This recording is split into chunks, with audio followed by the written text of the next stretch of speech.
সেনাদের বন্দুকের মুখেও অনড় তরুণী। মুখোমুখি দাঁড়িয়েই থেমে যাননি তিনি। দুহাতে সেনাদের অস্ত্র কেড়ে নেওয়ার চেষ্টা করতে দেখা যায় তাকে। ওই তরুণীর নাম আনহো গাই রিয়ং। সংবাদ মাধ্যম ফার্স্ট পোস্ট জানিয়েছে, আলোচিত এই ঘটনা ঘটেছে দক্ষিণ কোরিয়ায়। মঙ্গলবার রাতে দেশটির প্রেসিডেন্ট উইন সুক ইউল সামরিক আইন জারি করার পর সেনারা এমপি এবং অন্যান্যদের পার্লামেন্টের ভেতরে প্রবেশে বাধা দিচ্ছিলেন। ঠিক সেই মুহূর্তে ওই তরুণী সেনাদের মুখোমুখি দাঁড়িয়ে যান। দুহাতে সেনাদের অস্ত্র কেড়ে নেওয়ার চেষ্টা করতে দেখা যায় তাকে।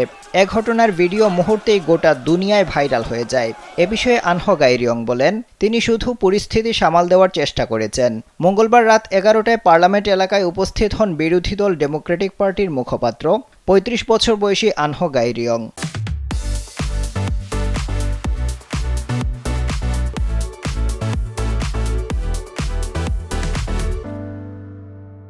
তখন মাথার ওপর চক্কর দিচ্ছে হেলিকপ্টার।